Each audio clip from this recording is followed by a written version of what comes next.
Okay.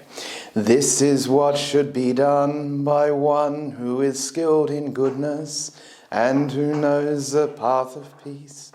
Let them be able and upright, straightforward and gentle in speech, humble and not conceited, contented and easily satisfied, unburdened with duties, and frugal in their ways, peaceful and calm and wise and skillful, not proud or demanding in nature.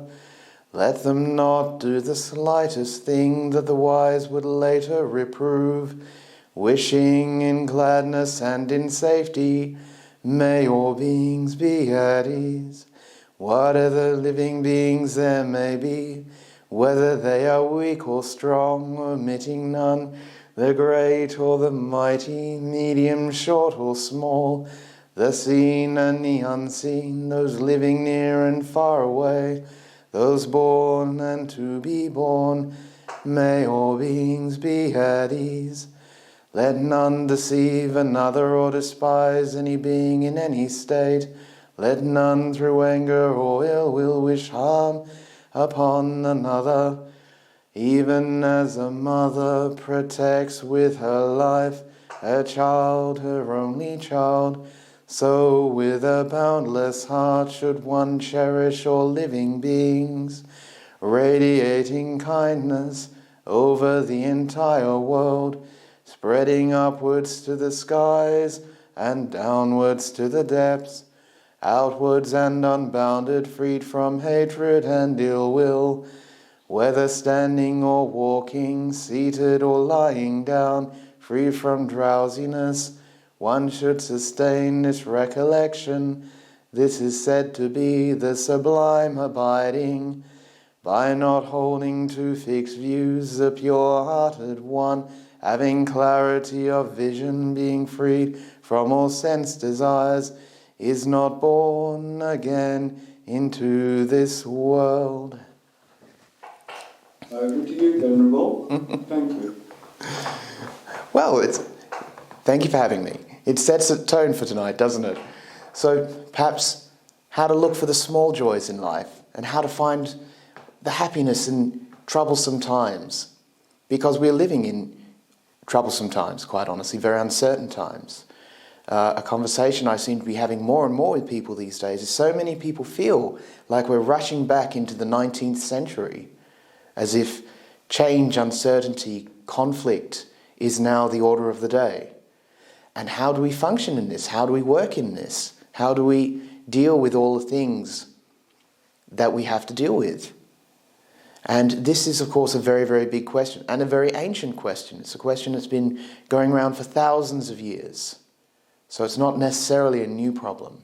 But of course, how we deal with it is always different because the circumstances are always different. We're in a very difficult age, coming in some areas out of a pandemic and possibly a new one on the way. Who knows? Really, everybody's asking that question. What will happen tomorrow? What do we do? Nobody really knows. So how do we deal with this in this really difficult environment? And the reality is it really comes back to us as individuals, but as well as a community. How do we deal with these things? And a lot of the time it's about finding those small joys, finding those small meaningful things in everyday life. And of course the irony is, it's often when we lose these things that we really value them, which of course is a tragedy of life, but it doesn't necessarily have to be that way. And that's one of the more interesting things about the meditation practice, is that we can be aware that uncertainty and change is our way of life. This is how it is in the world. The world is a difficult place. And so we don't have to lose the things we love to be able to value them. And that makes a big change in our life, because it gives us so much more freedom. We don't have to lose these things. And at the same time, one of the more important things when we look at meditation practice is that the difficulties of life is the basis of our humanity. If everything is all nicey and lovely, which so many of us want, we don't care about anybody else. It's all just about the next shiny thing and the next happy moment, and there's no meaning to any of it. There's no joy in any of it. And yet recognizing the difficulties that we and everybody else have in this world makes us pause. It gives us room to really ask those bigger questions. What is this all about? What is the best way to live our life? These ancient questions, which are just as relevant as they are today as they were back then, thousands of years ago. And yet still, we constantly try to get away from asking those questions, because those questions sometimes have difficult answers. Sometimes we have to face difficult circumstances and the cold hard facts of life, which we're so eager to get away from. So this is part of where this wisdom element comes in, is to be able to look at these things that are not so easy to look at, and at the same time to be strong enough to look at them. And that's where the meditation comes in, and that's where the daily life practice comes in. These two things have to go together. You know, one enriches the other. And so by doing all these simple things, keeping the precepts, doing good for other people, enjoying today, because who knows what tomorrow will bring, enriches our meditation. And when your meditation is a lot brighter, that enriches our day life, because there's so many of us who have, I think we've all been through it, where you've come into a meditation and you're tense and you're tired and you're miserable, and then you just have a miserable time sitting on the cushion, and then when you come out of the meditation you're even worse than you started with. That really makes you ask the point, why should I bother meditating at all if it's so hard? Which is where the joy comes into the meditation. If we want to deepen our meditation, the mind has to be happy to be here. The mind has to have a certain delight, a certain happiness, a certain peace and contentment, and all these wonderful different words, labels you could say, for these things that we practice. The loving kindness, the compassion, the joy, the giving, all these things. And we recollect these things. We look back on all the good we've done and see how living a more stable life by keeping the precepts and everything else has actually stabilized our life, so our mind is not so frightened to be with us. Because that's a very, very big thing. The mind is constantly on edge. And if it's not at ease being with us, then when are we going to get a moment of peace in this life? And this is where it all starts to come together. Enriching life helps in our meditation as well as in daily life. This feedback, which is really important. So enjoy the meditation and enjoy life, but bring in the wisdom at the same time so that we can deal with these uncertain times and all these difficulties. Otherwise, we become very, very sophisticated as human beings to create distractions for ourselves. Internet, TV, shopping, huge amount of list of hobbies and all kinds of things that we can use to escape from ourselves. And the further away that we do this, the more and more that we do this, we can never deal with life, but we can't even deal with the troubles inside ourselves, which are really connected. The sort of inside-outside dichotomy is a bit of it's a bit of an illusion, you could say. There's not much difference between the two. But it always comes down to, what's the best thing we can do in this situation? How can we live our life? And a lot of it is to do with reflection, but also taking a break. And in today's time, that's more important than ever, is just to go into your room sometime, shut the door and just relax for maybe 15 minutes, 20 minutes, just to get your breath back. Because an important part of what we do is building that relationship with ourselves. If our mind doesn't feel at home within ourselves, it doesn't feel comfortable with us, it will constantly be looking for something else, constantly trying to find happiness somewhere else. And then when we have to deal with all these stresses and difficulties of work, family, global geopolitics, all the kinds of things going on, even less resilient. It's less able to deal with all these things. And so seeing how this becomes more of a toolbox suddenly starts to make a lot more sense. Because I think this is a problem in kind of, modern spirituality over the last 20 years. We've tried to sugarcoat everything. And we try to make everything be all nicey. And as I said before, that's great. Inspiration is really important for people. We need that so much. But there gets a point where it becomes all just, sugar-coated. There's nothing really robust in it. It doesn't really feed us. And too much of it, of course, we end up with what I call Dhamma diabetes. Basically, we just have too much sugar-coating and we can't use any of it, which is a real shame. So where does it start in bringing that happiness and these skills together? And it's by stabilizing our life. Living a bit more simply, perhaps. For some, that's a way to go. For some, it isn't. But bringing in more richness to our relationships, richness in our daily life. And that richness comes from valuing what we have. And as I said before, we generally don't value these things until we lose them. We don't value them until they're threatened. And sometimes when we are in that situation, we're so devastated we can't even get off the floor. And it doesn't need to be that way. We can be more robust just by the meditation and all the other practices combined in Buddhism and everything else that we can use. Which gives us a lot of confidence, really. It gives us a lot of stability. It lets us feel like we're standing on our own 2 feet. That we can face life with all these difficulties and not be too worried about them. Because they're part of how the world is. These things we can't escape. But we didn't invite them. If we're not making them worse, we can sort of step back a little bit. And this always comes, this interesting philosophical debate kind of thing. Where does this abdication of responsibility come in? If we're just sort of going, oh, well, it's nothing to do with me, la, la, la, la, la, which does happen. All of a sudden, are we living the best way if we're turning a blind eye to everything? And this is where it gets more interesting in Buddhism. Because Buddhism doesn't really allow us to do that. At least in a deeper sense. The main basis for Buddhism is to see things as they really are. But to see things as they really are is very difficult. Because we're looking at the cold, hard facts of life. And these are the things that we're really rather eager to not look at.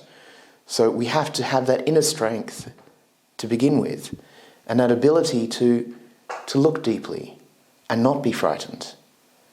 And that comes from so much joy in our daily lives. To look back and sort of saying, okay, well, all the troubles we have, how much of that in our daily life does it fill our entire day? Just troubles. A lot of the time our troubles may be 5-10% of our day. We've got a whole day full of not trouble. But do we value it? Do we use it? Do we reflect on it? Very few do, because we've not really been taught to do so. These are ideas which are sort of alien to us, because they're just not part of the world we inhabit. But it doesn't mean that we can't do it. And that is an interesting reflection, because all of a sudden when you see that, oh, yeah, we all have troubles, but in the scheme of things, 5-10% is not that bad. We can navigate them far more easily, because we can look and see in the bigger scheme of things, it's not so bad. And that helps us to be more tolerant, you could say, but also more resilient. We're more able to manage these things, because it's not sort of, we're entrapped in a tiny little bubble of just this moment which is horrific. There's so much more balance in the picture. But we have to also bring in all these other things that are available to us. So many different skills and things we can use. The loving kindness is very important. But where does the loving kindness come in? The thing is so many people, which is kind of interesting, we're hearing more and more, particularly in North America, of this thing called compassion fatigue, where people are being told constantly, oh, just have compassion, just have compassion, just have compassion. In this part of the world, we have letting go fatigue, because people just say, oh, just let go, just let go, just let go. And people sort of say, well, how do we let go? We're putting all this effort into being compassionate, being kind, trying to let go, and it's exhausting because we're not doing it right. We're trying to be compassionate, we're trying to be kind, and that is exhausting because it goes against what our inner feelings are, because we're not really recognizing that. It's not really in sync. And when it's in sync and more harmonious, it's very smooth. It takes so little energy to do that, because we as human beings are extremely energy conservative. As I often say to people, there's few things that upset us more. Is that if we're working really hard on something and the person who's supposed to be helping us is sitting in front of the TV with a muffin, that upsets us because we're very energy conservative. And in our daily life, in our practice, when we try to be compassionate, when we try to be kind, and we're expending all this energy doing that, there grows a sense of bitterness and resentment and frustration that it's not working, and that we're spending all this energy on something which isn't really coming true. But this is the thing. The moment we recognize that our humanity, our ability to be kind and compassionate and wise, comes from being closer to the present moment in all its, good and bad, its horrors and its glories.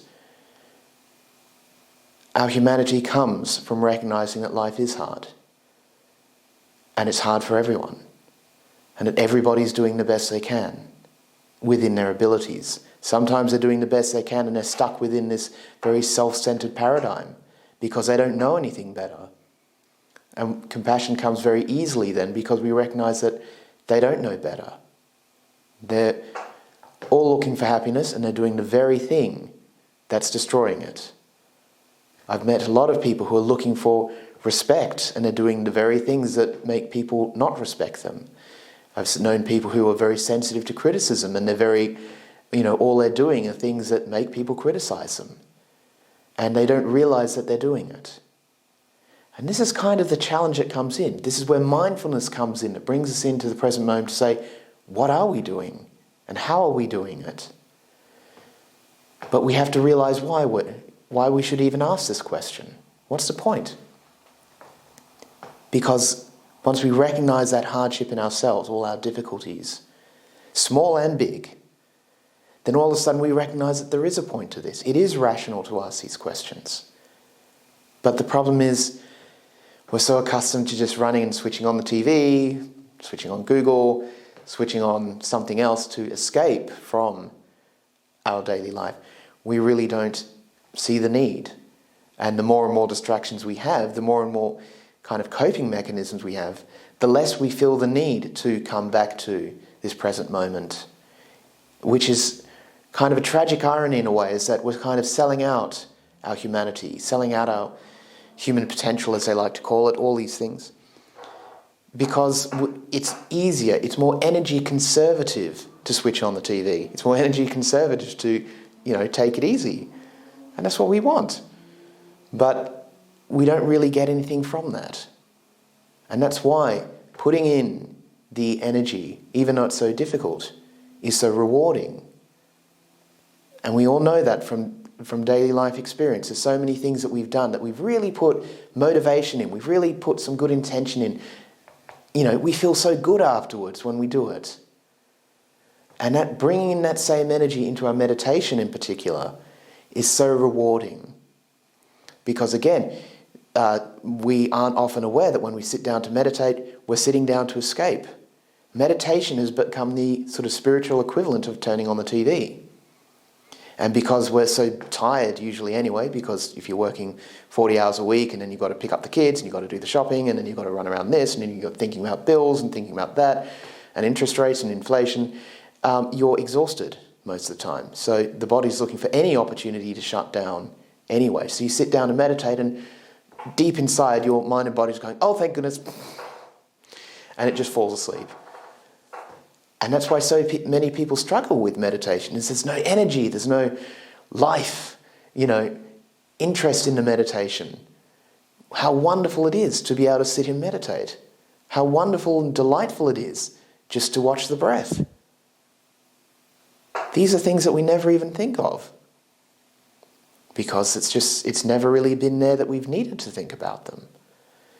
But that becomes far more subtle and far more kind of enjoyable. There's kind of more that adventure coming in. This is new terrain in the mind, so to speak, that, it's been written about for thousands of years, but for us personally it's new. We haven't necessarily done this before. So that's where the adventure comes in. And it's your adventure. It's not anybody else's. We share it together, but it's yours in that sense. As in, nobody else can experience what you experience. And in that, some people get a little bit frightened of that. And that's okay, because it's new. It's not something we're used to. But we look at it in that sense of, where can this go? How can we enjoy this?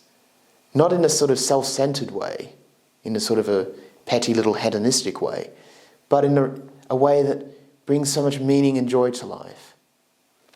Because just sitting, doing nothing, is so difficult for us.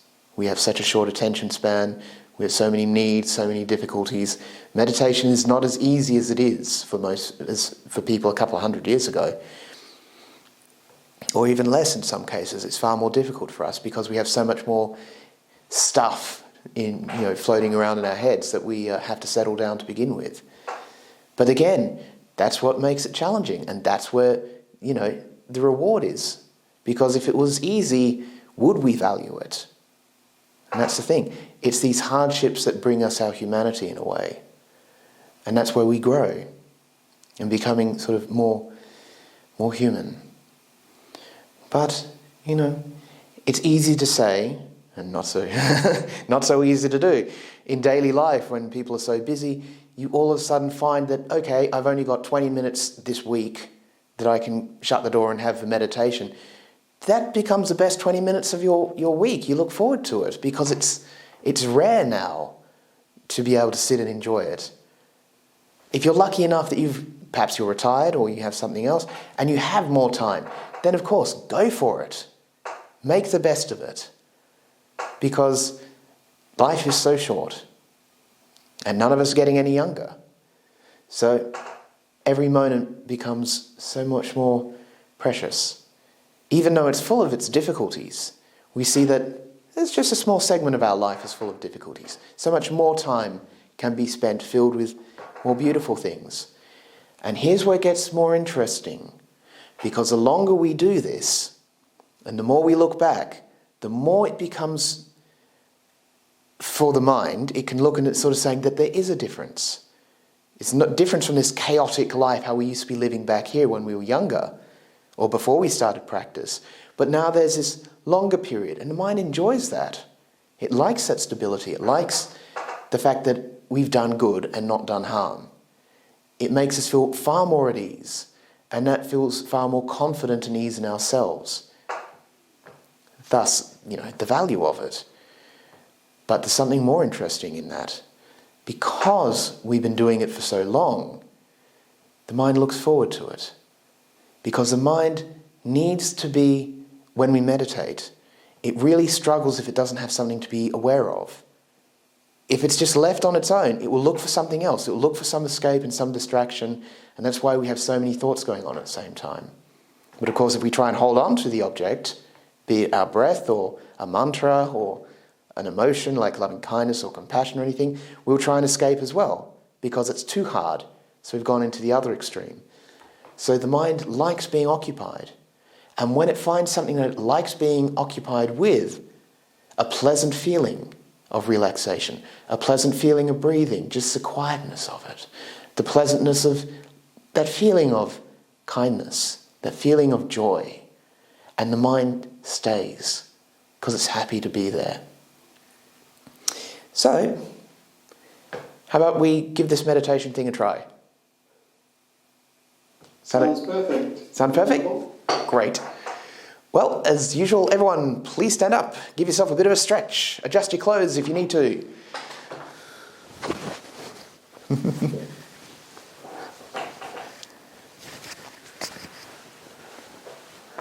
And we can settle in more comfy.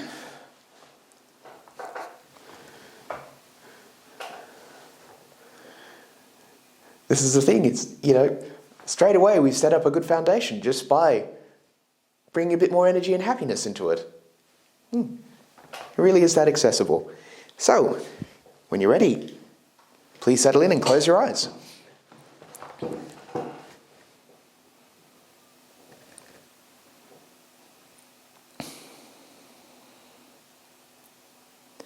And just spend a couple of minutes settling in, finding yourself that nice posture. A posture where you're comfortable and you can relax.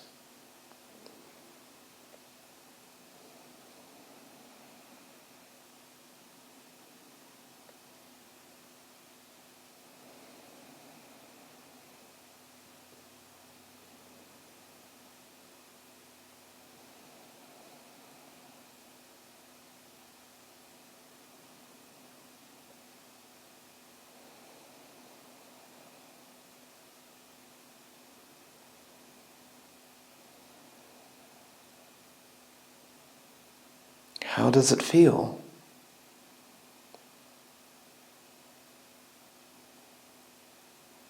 Is there any tightness or tension or unease?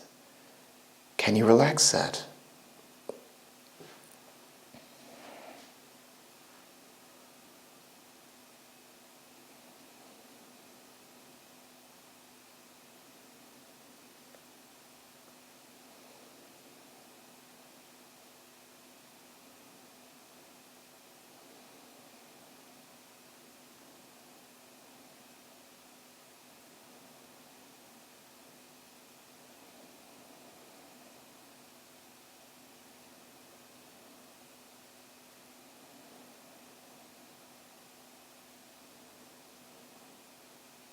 Is there a sense of delight at relaxing, at getting more comfy, getting more settled?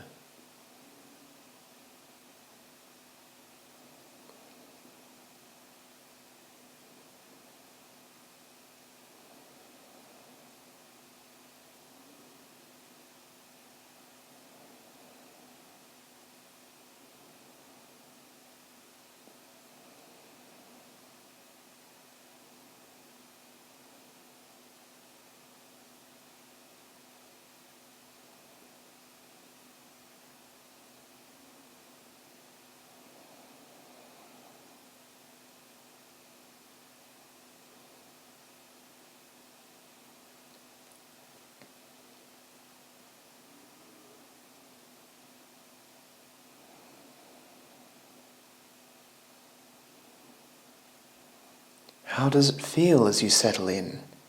What is happening? Is there a sinking into the chair feeling? Is there a sense of relaxing in the legs or the stomach? What is this feeling like?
See if you can find a feedback that by relaxing large parts of the body, like the limbs, other parts, smaller parts, can relax as well.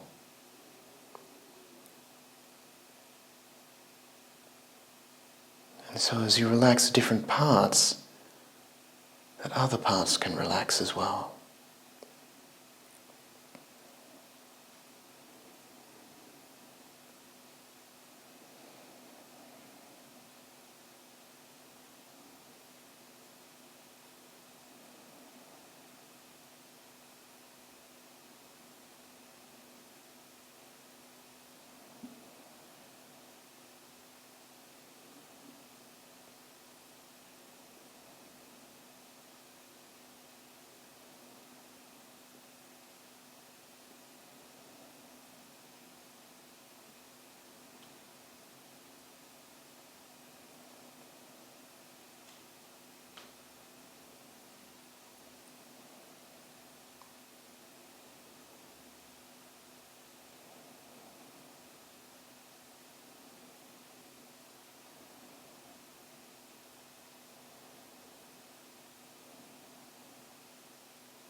Now bring the mind into the picture. How does the mind feel at relaxing?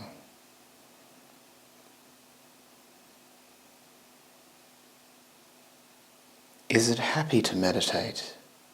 Is it happy to be here?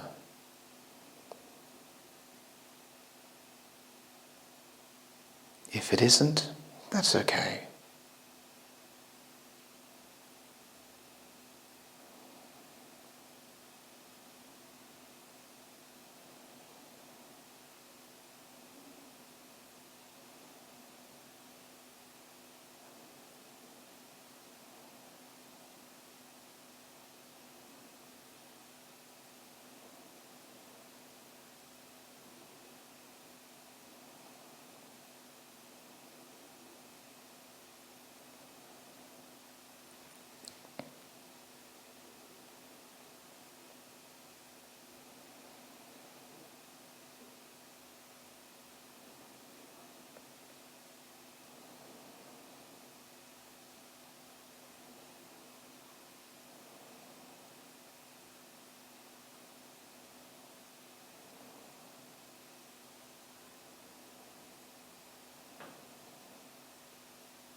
If any discomfort or unease arises, have a look to see what's going on. Perhaps some tension has arisen in the body, or the mind isn't comfortable. Whichever one it is, spend some time with to relax.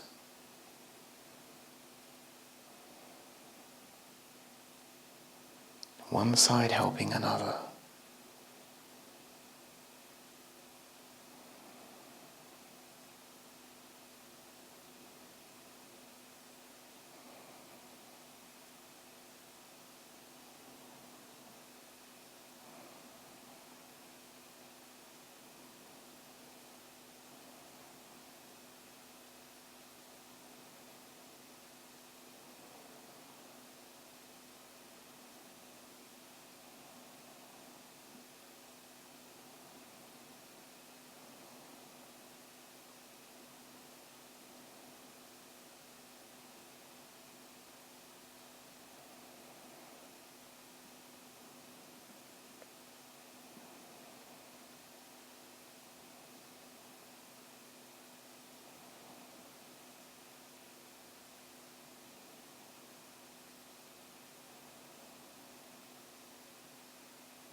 And where is your mind?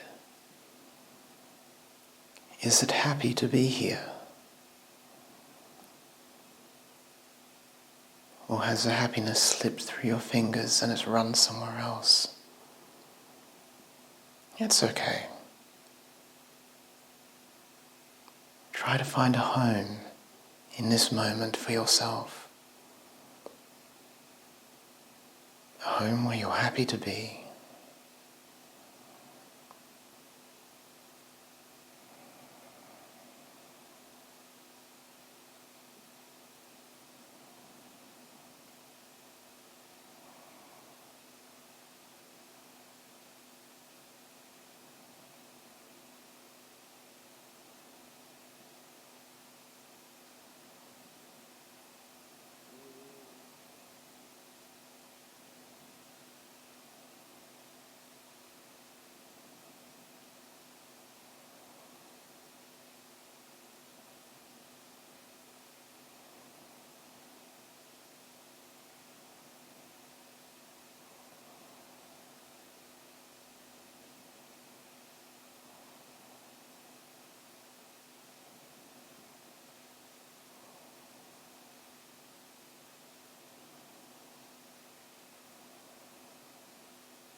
Now as we move towards the end of the meditation, no one truly knows but you what it is like in your mind. So if you had a beautiful meditation, share that wish that others can have this joy too. If you had a difficult meditation, share the wish that others may be free of it as well. For we all have good and bad meditations, but they're all valuable.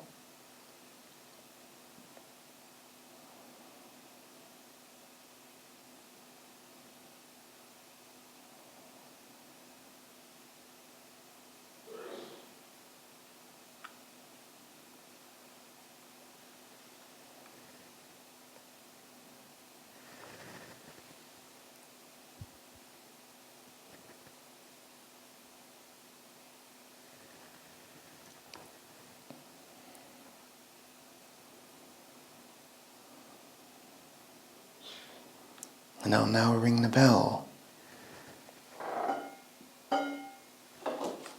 Hopefully.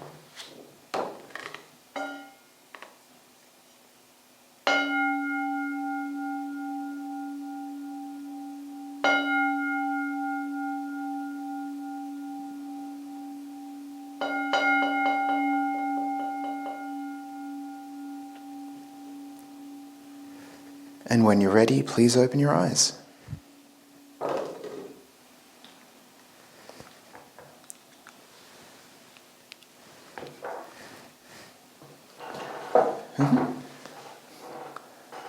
So, welcome back everyone.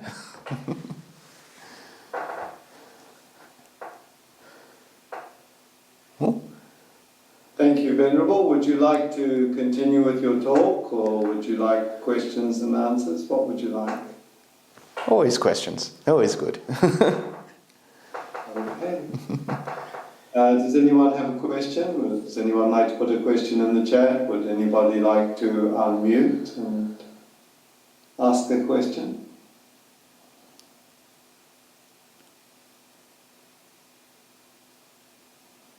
Yes, and I have a question, and I want to share my experience while was meditation. Mm-hmm. Yeah, when I did meditation, I feel I have more awareness, but sometimes my mind go out of my body. I think of anything else, not my breath or my or what I should focus on. So how do I bring my mind come to my body or come to my breath when I do meditation? This is actually a very interesting question, because this is something that takes a bit of time. When we start meditating, we do get more awareness. And because the mind is suddenly a bit more busy, because it's more aware of all these feelings and experiences and everything going on at the same time, it almost feels like the mind becomes slightly more busy because there's so much more that it's aware of. And that can send the mind away. It sometimes isn't that interested, it looks for some distraction because it's so busy outside in the world. The last thing it wants to be is more busy inside the mind and inside the body. So that's usually the best approach, is to join the two together so that the mind becomes more engaged in the relaxation and the feedback mechanism comes together. So there's an awareness of relaxation, an awareness of peace, of happiness, of whatever feeling particularly works best for you, because it's different for each person. And that can bring the mind in more clearly, that the mind's more engaged, it's more happy to be in part of the process. At the same time, continue to relax, relax, relax, but ensuring that the mind is happy to be here. Does that sort of make sense? Yep. It makes sense, but it's a little bit harder, but I'll try. So. Yeah. Yes, at the beginning it is. So don't worry. It's a good thing. You're heading in the right direction. The joy of it comes in that you can look back on your meditations and it feels like you're becoming more aware, but again, like it's coming together more. And that gives you more confidence in your meditation. So generally at the beginning, the first few years as you meditate, it really is finding what best works for you. And that gives you a lot of freedom to find how you can really thrive and enjoy the meditation to the best. And that's when it really becomes worthwhile.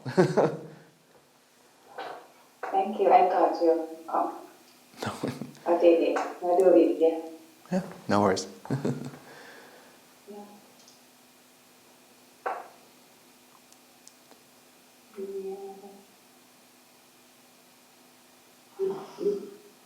You're muted, Chris. We can't hear you. Thank you. Thank you, Paul. Yes, I was having a nice little chat to myself. Venerable. We have some questions in the chat. Can I read them for you? Yes, yeah. How can meditation help you deal with loneliness? Yes. That one, loneliness runs in different forms. Sometimes we feel a loneliness when we're by ourselves, but sometimes we can be lonely when we're with other people. So that one's a very, very interesting one at the same time. A lot of the time, if we're disconnected from ourselves, we'll feel lonely. We'll long for something else.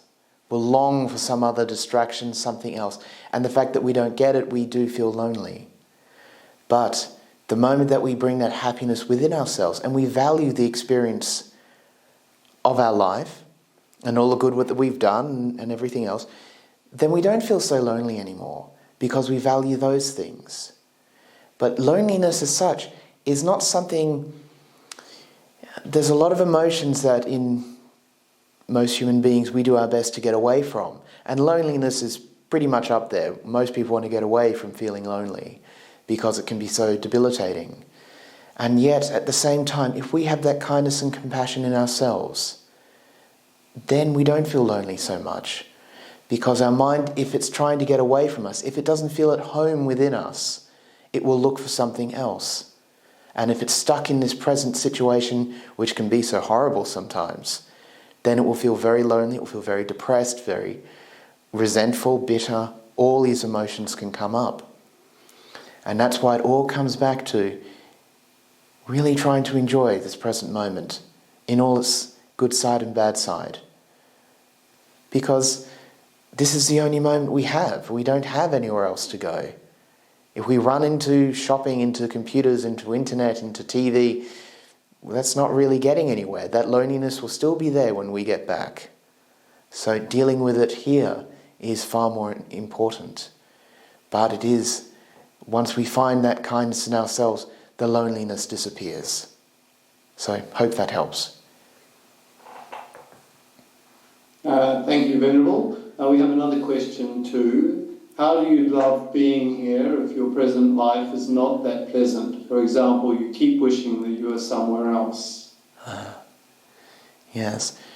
See, the thing is, that's a very hard habit to face because we've been doing it for so long. We've always been trying to run away from this present moment, which can be so horrible.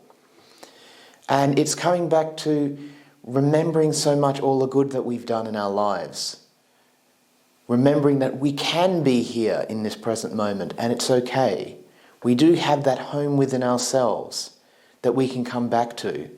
If we don't have that, it will be constantly trying to escape. And the moment that things get the slightest bit unpleasant, even faster we're trying to get away. And yet, when we kind of get to this point where we're more resilient in ourselves and we have that home, something more unusual can happen, is that we get to the point where we admit that there's nowhere to run to. There's nowhere we can escape to. Things can be really horrific and we can't get away from it. So it all comes down to how we interact with it, what our relationship with it is like. And that's where the training comes in. And it can be very difficult at the beginning because we don't really know what we're doing and how to do it and everything else. But it is a great deal of trial and error. It is a great deal of giving it a shot. So even in the most difficult situations, we can be to a degree mindful. But at the same time, we also recognize through wisdom that if the mind is really turbulent, if there's so much tension and pain and everything else, the mind can't hold on.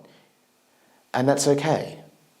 In which case it will try to escape, so let it escape. And when things come a little better, we can recoup and we can settle. So that's okay. But it's a journey. It's something that you practice and something that you get used to. But the more that you do it, the more confident you are, because it feels like you're no longer getting behind a wheel for the first time in your life. You've driven hundreds of times. You know what to expect on the road. And even when those difficulties come, you know how to navigate them quite well. So practice is very, very important here. So that's a difficult question, but best luck.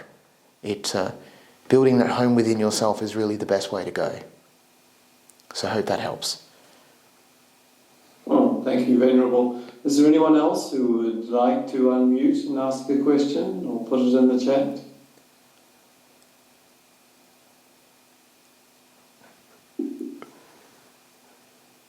Special opportunity.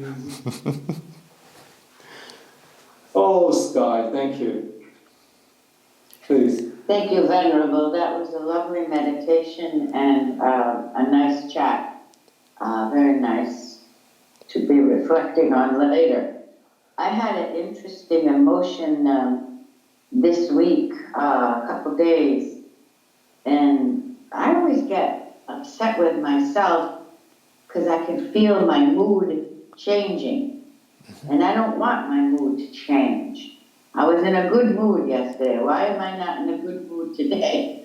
So I thought it's an interesting fact, because I grew up around a lot of aggravation, that I gravitate sometimes towards aggravation. Could be laziness in my practice, but I find it interesting to be aggravated. And I've tried to figure it out. Is it me or is it the world?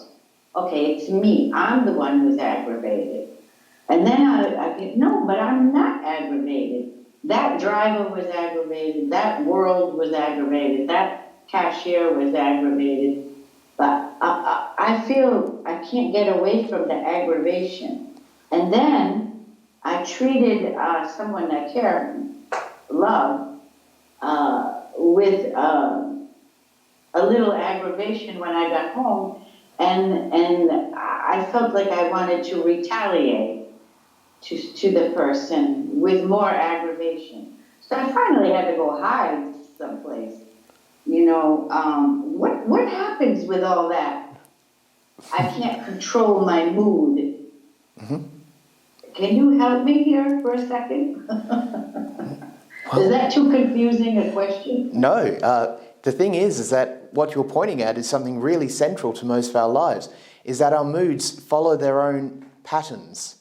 And the thing is aggravation, tension and anger is really solidifying for the mind. It basically, there's a lot of energy there, a lot of direction. It feels like it's in control when it's, on a target. Yeah, exactly. And that's the thing, because that's what we're so used to, and we've seen it all around us. It can be a huge culture shift to look for something else. And so we're already primed to respond with aggravation to aggravation. One of the things to reflect on is this is essentially do two wrongs make a right here. And that's a bit of an interesting... Yes. Right. That's where it gets interesting. Because what we're trying to do is, all we know is to respond with aggravation. But it makes us feel more powerful at the same time. It makes us feel like we're in control. And the problem is, it's a bit of an illusion, because what we're really doing is following these old patterns, these old habits. We're not really in control in that moment to begin with. So the thing is when these moods change, coming essentially to ourselves, to feel where is the mood heading towards? Where is that pull, so to speak, to go to somewhere else? And that's where it gets really interesting, because there's always the sense of, I want this, or I want it to go away. There's this pull to, or I want it to come, this... Craving. Right. Yeah, there it is. Done. I was reflecting in the middle, no, afterwards, because I couldn't control it. And, I tried to go to sleep last night and say, tomorrow's a new day. And what I realized in the middle of the night, I had a brief thought. Thich Nhat Hanh came through my mind, because when he, one time I heard him speak in a video, and he said, you go to the person and you say, what can I do for you, my love? And I thought, that's what I should have done when I felt aggravated that somebody was being not correct to me. I was offended or something, me, whatever. I should have, but my ego wouldn't let me say, oh, my love, can I make you a cup of tea? Or something so sweet and kind. I wanted to be aggravated. It's just nasty. So, but thank you for letting me confess. And by my confession, I will be more aware, because my whole thing is not to be aggravated. I grew up around so much aggravation. I just don't want it. But I don't want to be uptight about it. Yeah. The weird thing is, when we start to look at the ego, the best building block for the ego is aggravation, it's frustration, anger, bitterness, resentment, rage, all the rest of it. Fabulous building block for the ego. The ego loves it, and it hates it at the same time. So you can kind of... Love, hate. Right. We can kind of slip through here and find an alternative. That instead of the aggravation for the ego, we can sort of say, well, is this worth it? We can look and going, okay, we can introduce something else instead without threatening the ego. Because until we have that comfort within ourselves, the ego is really going to be in control, because it's the only way we know how to navigate the world. And it has its priorities, its vested interest to keep us, to survive in this world. But at the same time, if we don't give it any alternative, we don't bring that kindness in, we'll be trapped. So the solution's really there. It's wonderful. Yeah, it is wonderful. It makes me think of what you said. It's energy. And we need a certain energy to do the practice, but we need right energy. Right. We need right effort. Even if we have right view and we're practicing and we have precept days, I guess we just slip. And to need more practice, need more suttas in the mind, or similes, or is this going to make it better? Just to be aware of, is this going to add something beautiful or something negative? Yeah. It's finding the delight. It's finding the delight in these things, because when the mind is delighted, it wants to keep the precepts. It wants to do good. It wants to be happy, because it can see the benefit of it. Until if it doesn't see the benefit, it will see the benefit in aggravation. So it's sort of a transition in paradigm. And that's... Now let me ask you, you're a very robust and joyful looking soul or monk, and you really have a lot of delight. Do you get aggravated? Lots of times. There's lots of challenges. And it's a lot of it is, it's bringing in that hardship, is recognizing that from these difficulties, our humanity can grow. Yes. And that's well worth it. Thank you. Brilliant answer. Thank you. Thank you too, Sky. A very interesting interchange and a very interesting question. Venerable, thank you. And, yes, we've got another message in the chat here. Venerable Sampa, Mum had a surgery a few months ago. She continues to have hip pain. is on pain relief, and sometimes it feels down because she says the pain won't go away. We are encouraging for her to start on short meditation sessions on breathing or loving kindness and having positive thoughts of being pain-free. Please can you share some advice so that we can pass this on to our mum?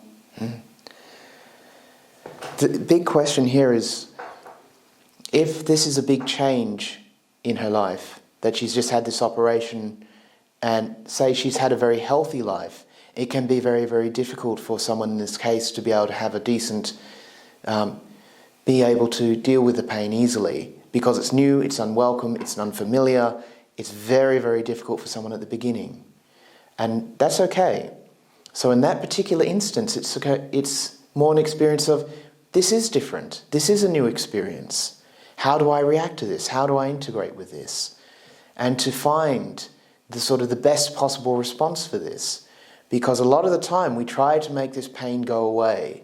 There's this very, very strong blockage in the mind going, pain, don't want it, go away. And the moment we put up that wall, we are reinforcing it.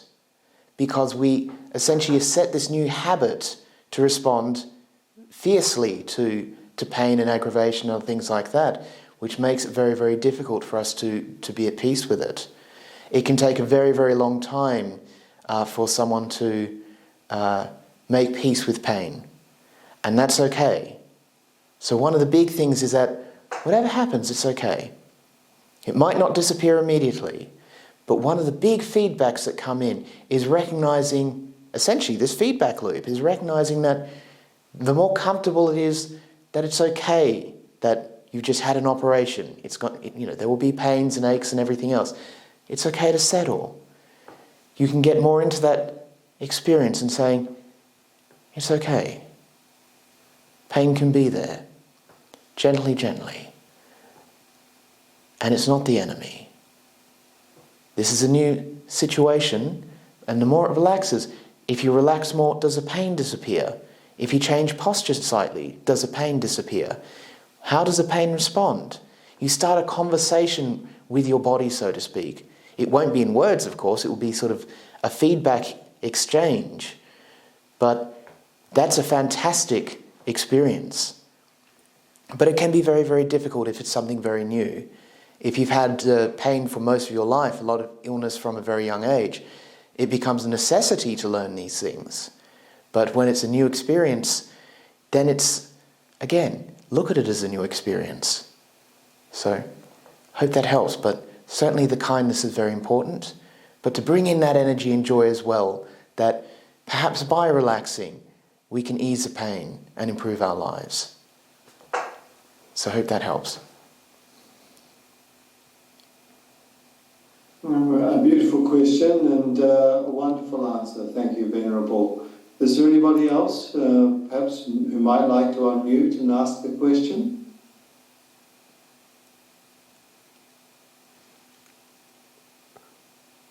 Martha, I see your camera going on. How are you doing?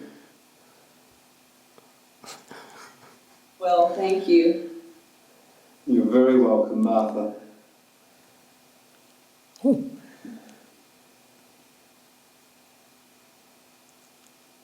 Venerable, can I make a comment about pain? Because I have a lot of pain for years. When it's really awful, I have a conversation with it and tell me that I'm not in pain, my body's in pain. So that helps my mind. So then I can soothe, like you said, change a position, do Epsom salt, or whatever to relieve it. Something will make it more comfortable for a brief moment, or the pill, I guess. But I try to say it's not me, it's just my body. Yeah. Does that make sense? Oh yes, but and that's certainly a good way to go. Always the question is, for someone who's new in this situation, who's never learnt meditation, they might not be able to integrate that well with that idea that this body is not me or not mine, that the pain is something other. Right. Yeah. A lot of the time, that quite honestly works really well, is recognizing it's just the body. The mind doesn't have to suffer. And that can be very liberating. Right. Yeah. So, yeah, it works. The big lesson for the mum who's had the surgery is to, if she can do that, fantastic. That's an excellent way to go. Yeah. Oh. Let's see. No, I cannot see any more questions. Is there anybody else who would like to ask a question?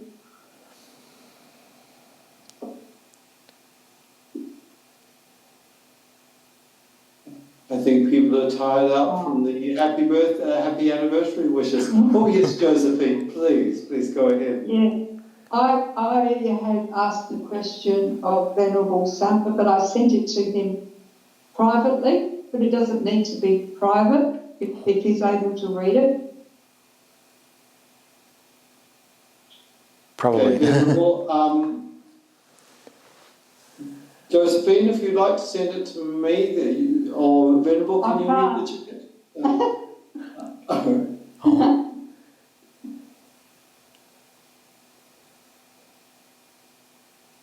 Oh, Ask it again. might have lost her.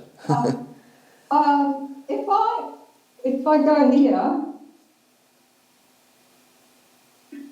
can you hear me? Yes, yep. Yes, we can hear you. Yeah, no, I found it. When you're talking about, going to that safe place in your mind to settle and be calm, so this is what I've written. I found there wasn't anywhere in my mind that I felt safe and wanted to be, except when I flew in my mind out into the blackness between the stars, just zooming around. Yeah, that's it. No, that's okay. The thing there is that the mind finds freedom in something else. The mind finds freedom in this beautiful ideas of flying through the stars. And that's a lovely dream. That's a lovely image. So if that works for you at the beginning, then it's worth cultivating that. Because there will always be this, shall we say, difficulty at the beginning that the mind, for many people, it isn't going to be happy being in the mind. It isn't going to be happy being in the body. It's been a very long time trying to get away from this body, away from this mind. And to try and start with sort of too much loving kindness or compassion can be exhausting. And so it looks for something else. But that's okay. In this particular case, how does it feel when you're flying through the stars? It feels freer.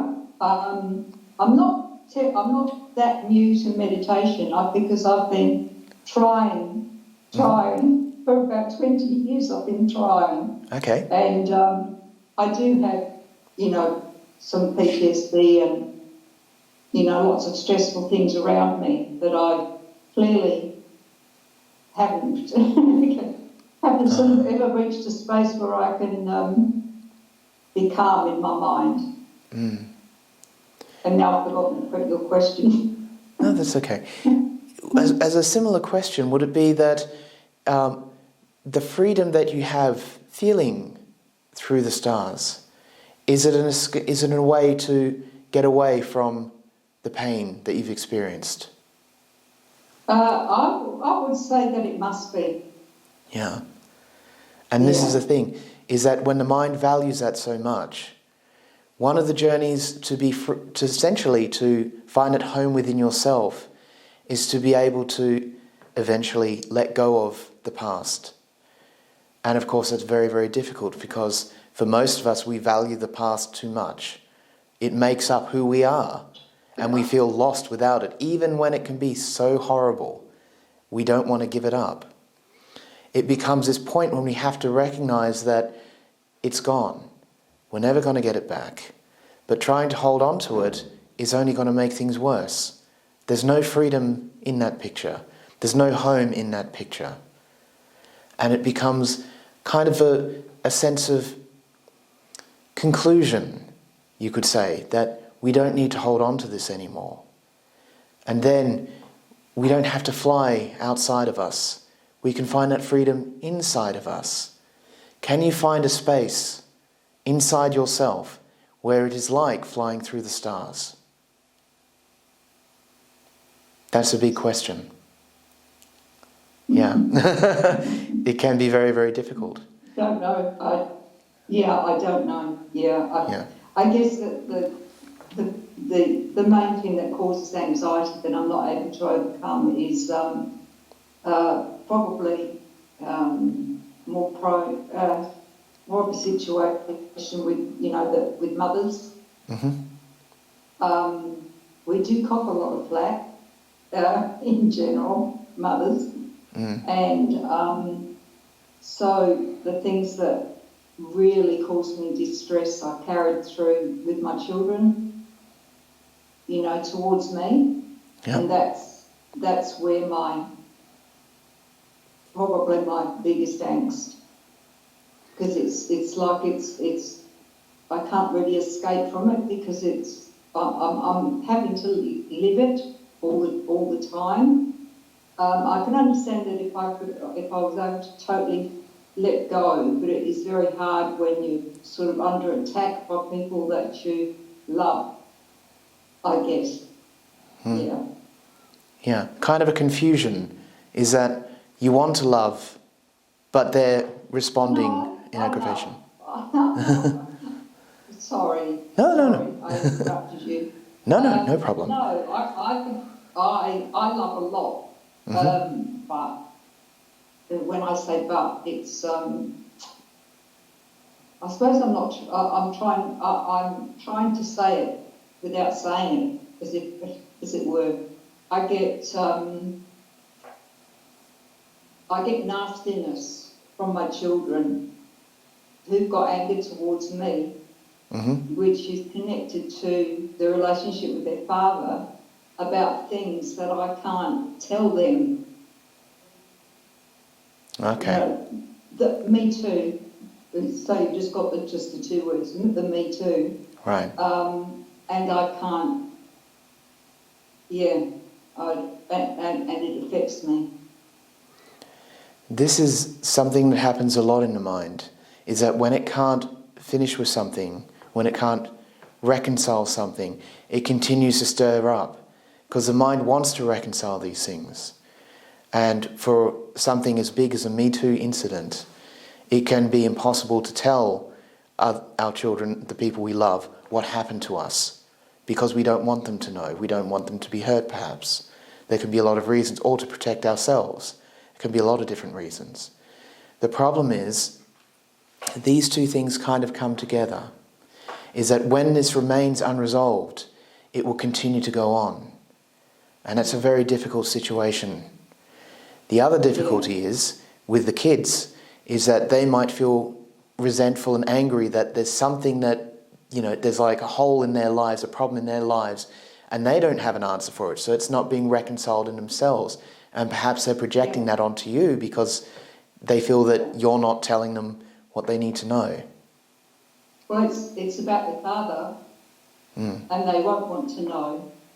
So it's like a common thread with women, is that we're not heard. You know what happens with women. There's only 1% charged of men charged. I'm just generalising there. So, I'm talking about their father. So they're not going to sit down and say, oh, yeah, tell us all about it, Mum. We really want to hear this. Yeah. So that's where it's, you're right, that's where it's in the ether between us all the time. Where I don't want to say these things to them, but I'm sort of get distressed by, I have to pose, just the everyday thing, like, get in the picture, get close to Dad, and so I've got to go through that, Yeah. Anyway, I hope I haven't made everybody too miserable. No, but this is life.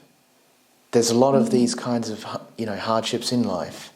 And it's from hearing these that we can develop our humanity, but also to consider, how can we find a solution to this?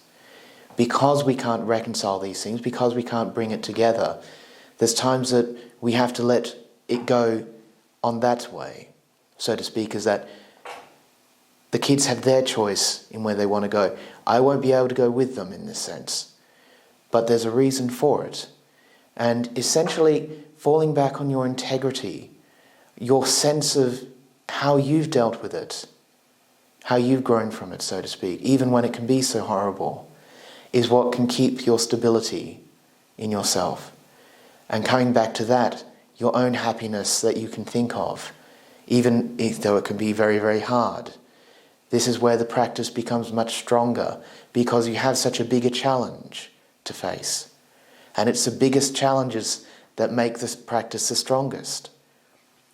One day, perhaps, they'll be able to hear what really happened. But maybe not. Do you have to be a prisoner of that? Maybe not. That's the thing. It's to be able to be free, even with those difficulties. And yes, it can be hard, but it's worth it.